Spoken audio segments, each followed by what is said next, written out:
Hello and welcome to the third video in our 2020 Vision follow-up videos. My name's Mel. And I'm Rachel. And thank you for joining us. And Mel, I think we need a bit of a quick recap of where we've got to before today's conversation. Yes, of course. So you may remember in film number 1, we spoke about focus.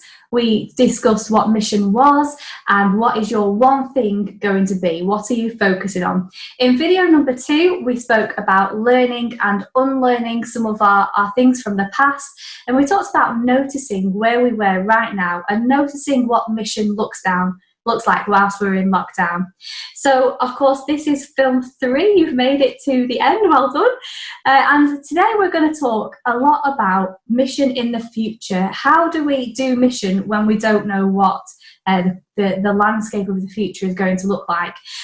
And I don't know about you, but I've been loving, Rachel, your Bible reflections on the Israelites and their exodus from Egypt. It's been fascinating. But it's struck me this week that, the Israelites got to the promised land. We know that they got there. So surely at that point, they don't need vision anymore. Who needs it when you've arrived, when you've made it to the place you were after? Yeah, that's a very good question. And I think for me, the similarities with the Israelites coming out of Egypt, we've had the disclaimer every time that it is not the same. We're not in the same context as they were. We've not been oppressed in any way, shape or form. But the concept, the image of the journey is what I found most helpful. And I think it's about recognizing which stage of the journey you're on at any point in time. And I'm not sure that the Israelites always recognized that coming out of Egypt. I noticed that every time they hit a problem or a new challenge, they kind of sort of said to Moses, can't we go back to Egypt? Why have you brought us out of Egypt? Life was better in Egypt. We had food to eat in Egypt. We had nice food to eat in Egypt. Why can't we go back? And I think they began to recognize that actually you can't go back. You've got to face those challenges. You've got to deal with them and look to the future. And Moses, you can imagine having to keep reminding them of where they were going and why they were going there. And it's that sense in which I think they were always responding to those immediate crises. And once they stopped sort of being responsive, they were able to look to the future as Moses gave them the law and the commandments and how they were to live in the promised land when they get there. They moved to a different sort of stage of the journey, away from the immediate kind of fear and panic and responding to actually being able to look forward, to plan, to have a vision of what life is going to be like. And of course, when they got there, they settled, but life wasn't always straightforward for them, because before too long, relatively speaking, they began to say, can't we have a king so that we can be like all the other nations on the face of the earth? Life became more settled and less flexible as it had been. And they worshipped in a fixed building when the temple was built, rather than a flexible, movable tent in the wilderness. And they wanted to be like everyone else and less distinctive. So I think what the Israelites didn't fully realize was the significance of those years in the wilderness in terms of helping them to look at who they are, who God is calling them to be, and to learn new things about themselves and God and what it's going to mean to be the people of God in a new place. And yes, the vision changes at that point as they come out of the Exodus and settle in the land. But vision is still important. God is the same. God hasn't changed. They are still, as well, the people of God. But what that means and looks like in a different place, it is necessarily different. So it feels as though their vision becomes, we want to be like everybody else, rather than the vision of being the distinctive people of God who reveal God's presence and God's nature through the way they live. And it feels like eventually they take their eye off that ball and forget about the need for vision. So where are the parallels then between that and where we are right now as a church? Because we're not quite in the transition phase of coming out of lockdown yet, but we know that that's coming. I think that immediate period, sort of in early March, when suddenly, we were told the church will be closed on Sunday morning, and that kind of readjustment was that initial can't we go back kind of thinking, that we had to respond quite quickly to our immediate changed circumstances, and all you can do is live day by day in that kind of phase, that it is responding to new things as they arrive. And I think now we're recording and having this conversation in the middle of June, and things are coming back out of lockdown. Things are gradually being opened up. We can't still yet worship in our buildings, but we're beginning to think about, so what is life going to be like in the future? What have we learned? What can we do? What have we discovered about ourselves and about God and about what it means to be the people of God while we've been on this journey through lockdown?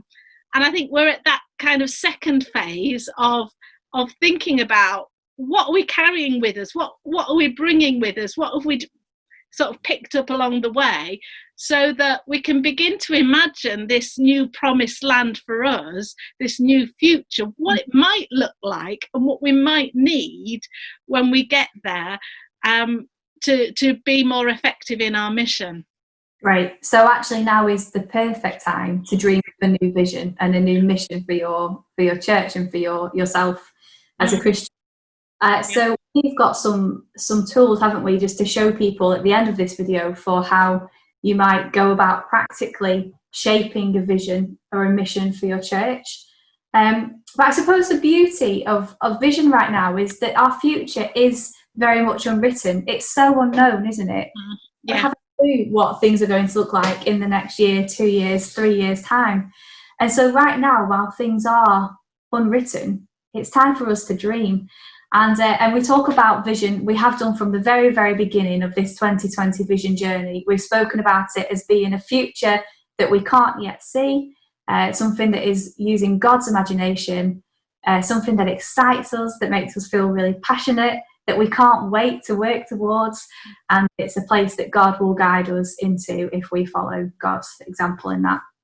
And so we came up with our own ideas, didn't we, of a church, our own dreams of our future vision of a church, because this is a time to say what excites you, what do you love about church, what is it that makes your heart beat faster, and write the statements down and get other people from your church to write them down, and then compare and look at one another's, hear one another's dreams for the future of the church.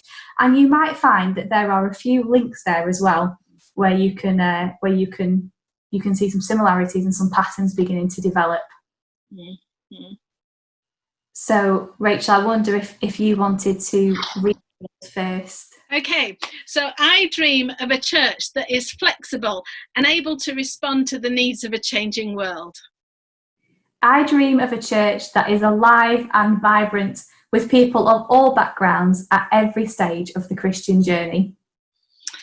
I dream of a church where everyone is equipped and resourced as a witness of the risen Jesus.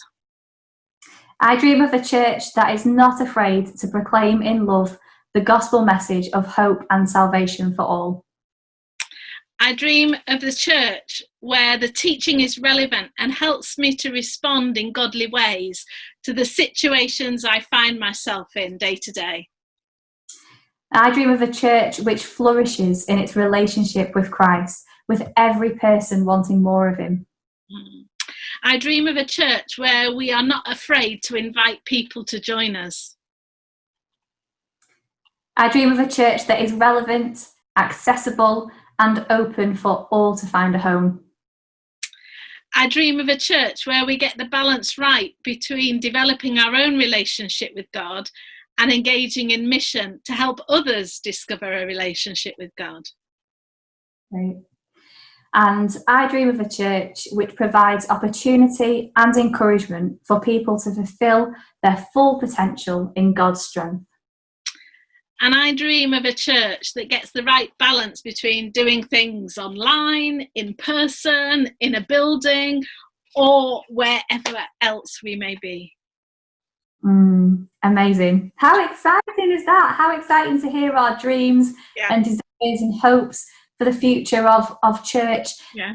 Where we are, this is the beauty of being able to dream up a vision. So we really do encourage you at home to do this, just to spend some time, give it to God and reflect and write down, what do you dream of for church for the future? And Mel, it struck me as we were doing it that I know that if we'd done this exercise before lockdown, before we'd even heard of the coronavirus, I think my dreams would have been very different.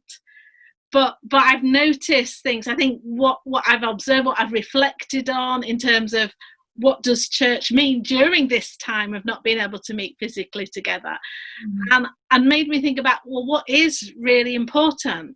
So yeah, I think this is an ideal time for every church to do this exercise. Definitely. So that's activity number 1.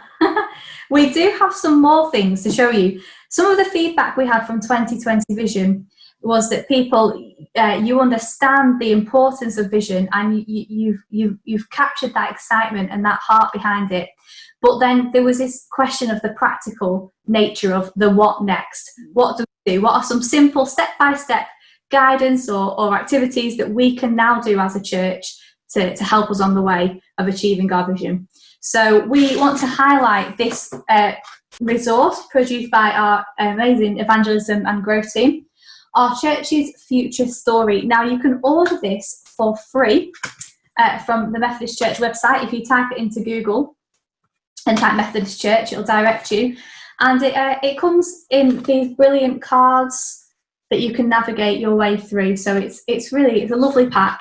But we've just picked out 3 activities from within this resource. There are plenty, so if none of these work for you, there probably will be something that you can find in here. And the first one that we want to highlight is about building a new story for our church. And so here we go. It looks like this, building a new story for our church. There's 4 quadrants.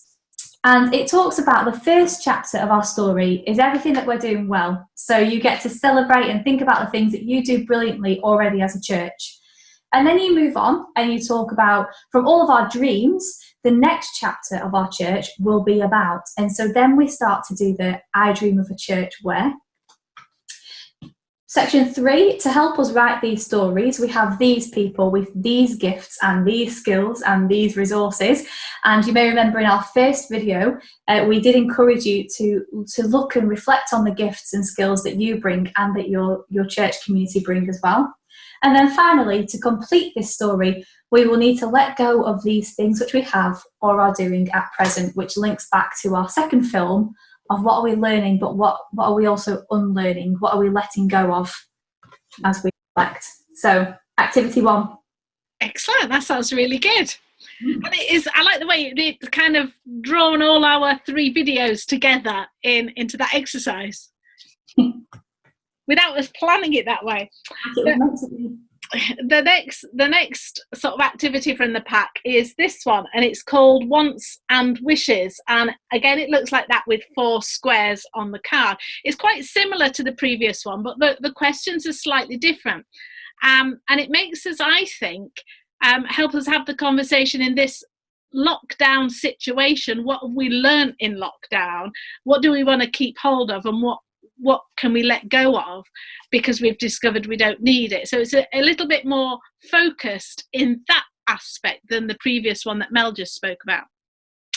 So the first question, though, the first statement is what we have that we want to keep. So think about it, particularly in this sort of what you've learnt in lockdown. What have you discovered you now have that you want to keep hold of and take with you into the new future? The second is what we don't have that we wish we had. So think about your mission before lockdown, and what are the things that you wish you could use or have as a resource now that you've not been able to while we've been in lockdown. So what are the things you want to take with you into the new future? The third one is what we have that we don't want. So again, think about your mission, your life as a church community before lockdown. What actually have you recognised? We don't need this anymore. We can let this go. We can leave this behind. We don't want to take that into the new future. And then the final one is what we don't have and don't want. So it may be you've sort of dreamed of all sorts of things, and actually you don't have it, you haven't missed it, you don't need it, so we won't even go there. So that's particularly timely in light of particularly being very active during this lockdown period to sort of sift the things that are important from the ones you don't need. Brilliant. And our third resource that we're going to share with you is about best and worst case scenarios. If you were at 2020 Vision and you went to Trey's workshop, you may have done this exercise or something similar to it. But you end up making a pattern like this with some hexagons. And you start with now, and you define where you are right now. So you even have like a hexagon template that you can cut out or trace around. So you define where you are now with some statements, and then you define your worst case future scenario and your best case future scenario. So again, define them around the outside. And then you begin some action planning. And so you work out, what do we do step by step to get from now to our worst case? Because that just builds up some awareness. And of course, then how do we get from now to our best case future scenario? And that's just something really practical, easy step by step. It's fun because you're doing it on hexagons. You're not just writing a list for the more creative people. So there are 3 resources, but like I said before, there's lots of different resources in here. So our church's future story, you can order them online for free. Wow, bargain. And please, if you have a go at these exercises or try anything and work through the activities on our films, please let us know. We'd love to know how you've got on with them and what God is saying to you as a church community where you are, and what you're seeing God do among you. Yeah. So thank you so much for joining us for these 3 films. We pray that they bring about fruit, that they are a blessing to you and to your church. And we will be praying for you as you begin to dream about the vision of the future of your church.